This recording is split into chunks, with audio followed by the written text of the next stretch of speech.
mean, they didn't have Rashid Rice, who's the other receiver this year. I don't feel like they ran the ball well. And, like, Pacheco was their running back, right? And like, I feel like he played really good. It's got to be the Swift curse. I'm like, I don't know. Something like after they ran out of a little bit of the juice.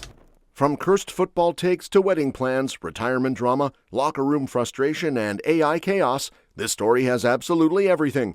First up, an NFL star sparks outrage by blaming Taylor Swift for the Chiefs' disastrous season and Travis Kelce struggles.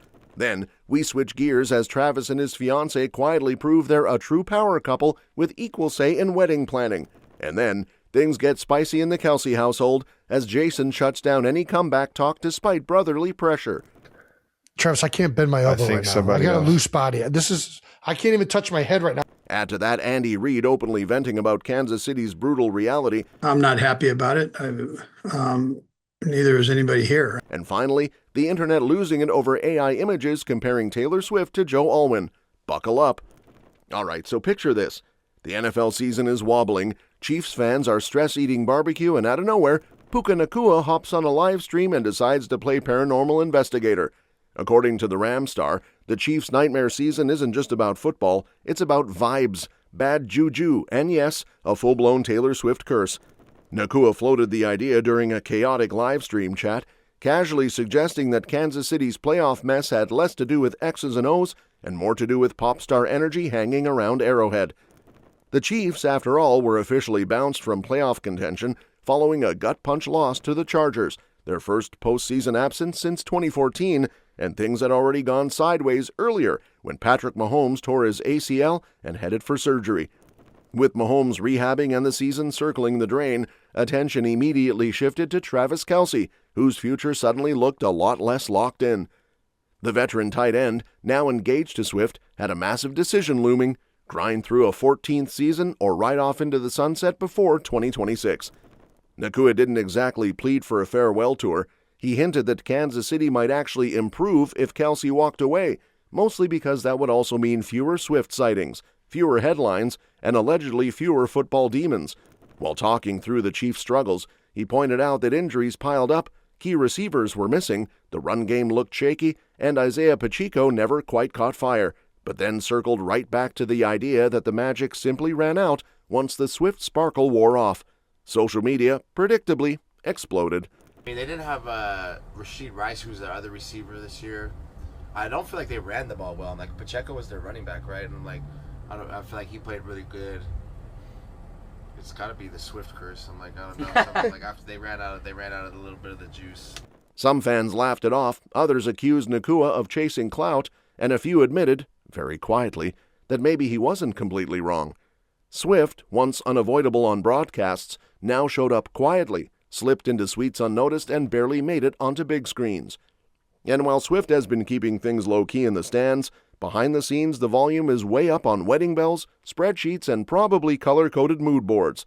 Travis Kelce and his fiancée are deep in wedding planning mode, but not in that chaotic reality TV way where one person spirals and the other nods politely. This is apparently a full-on tag team situation.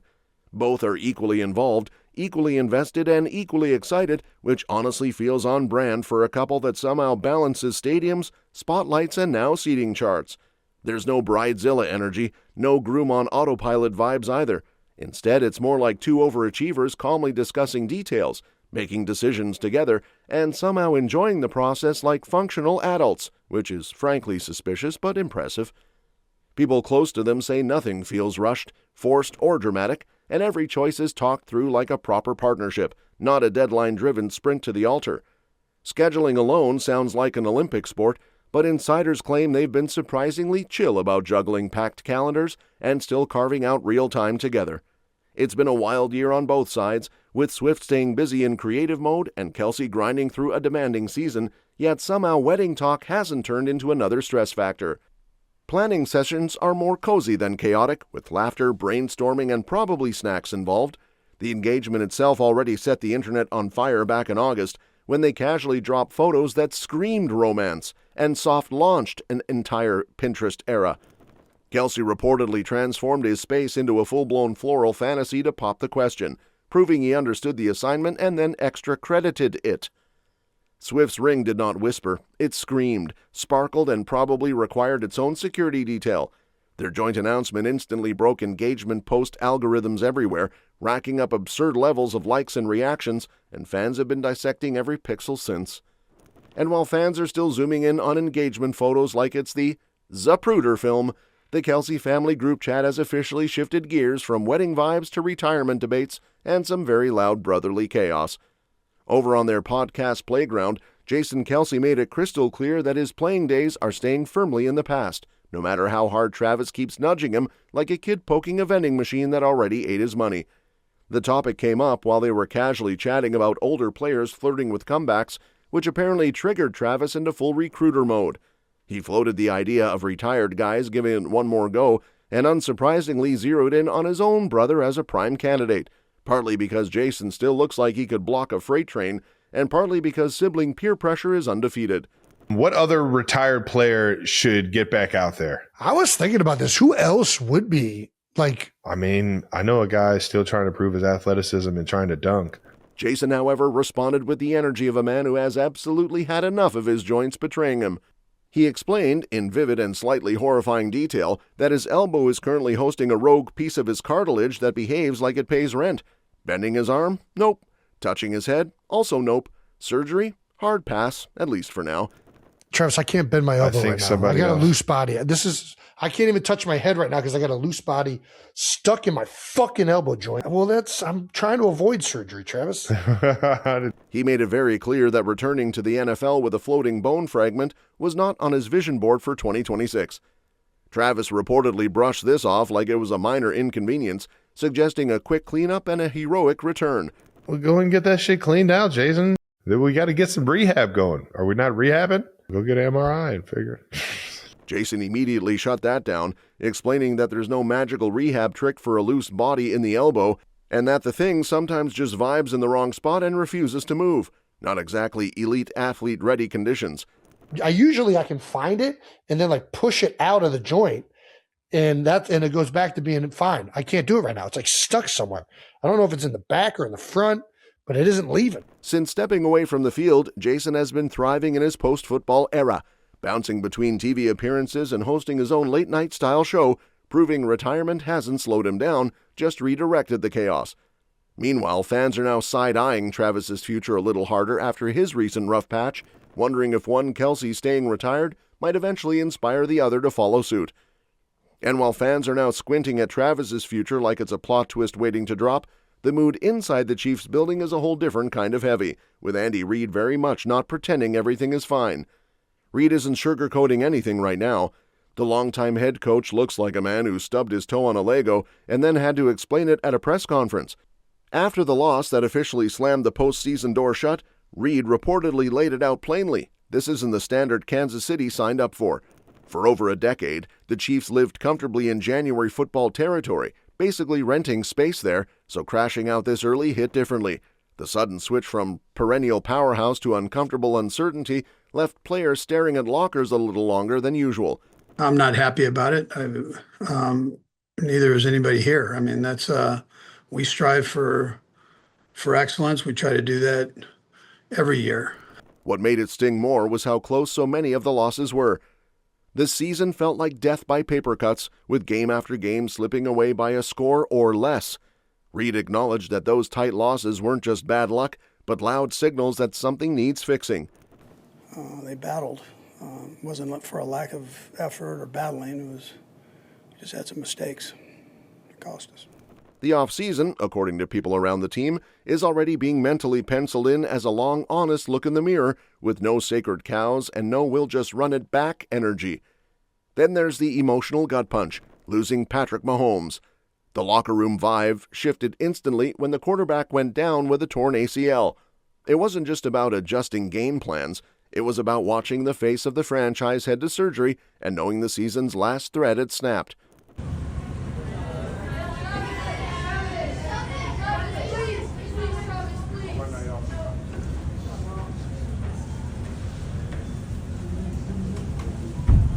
Gardner Minshew stepping in was less about heroics and more about survival mode, and everyone knew it. That dude put so much into it. I don't think I've ever respected anybody I play with more. I've never seen anybody I play with give so much of themselves to the team. And to not get the results is hard.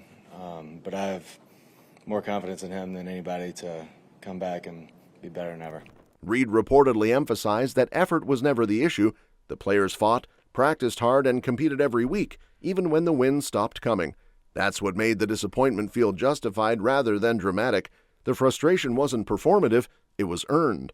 Yeah, the guys are down. They busted their butt to win the game, and I wouldn't expect anything less. It's not a great feeling. I wouldn't expect it to be after losing a game. And with that frustration still hanging in the air like a bad fourth-quarter play call, the internet did what it always does best and swerved completely into chaos by turning Taylor Swift into a man.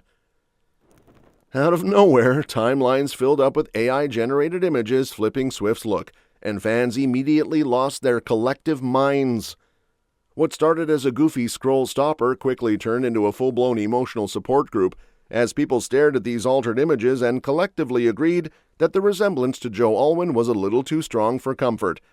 The comment sections turned into digital group therapy sessions, with fans spiraling faster than a surprise bridge in a breakup song. The trend had already played around with other celebrities, but Swift entering the chat sent things into overdrive. Sources noticed that once her images hit TikTok, the vibe shifted from playful to nostalgic real quick. Suddenly people weren't just laughing, they were reminiscing, connecting dots, and dragging old lyrics back into the spotlight like receipts nobody asked for, but everyone recognized. What really fueled the fire was how closely fans tied the visuals to Swift's past era, especially her long relationship with Alwyn. The AI edits felt like unlocking a forgotten photo album, and once that door opened, there was no closing it. Lyrics resurfaced, timelines were reanalyzed, and fans started acting like they'd just been emotionally jump-scared by an algorithm. The timing made it extra wild. Swift is very much in a new chapter, glowing, engaged, and publicly unbothered. Yet the internet managed to moonwalk straight back into her history. It didn't stop at Alwyn either. Some fans playfully threw out comparisons to other male celebs, while others leaned fully into chaos and said the AI version looked like it belonged in a Netflix villain arc. What this whole moment really shows is how AI trends aren't just techie gimmicks anymore, they're emotional landmines. One filter, one swipe, and suddenly fans are deep diving into eras, relationships, and lyrics like it's their part-time job. Swift didn't even have to post anything. The algorithm did all the stirring and the fandom handled the rest. That's all for this video, folks. We'll see you next time.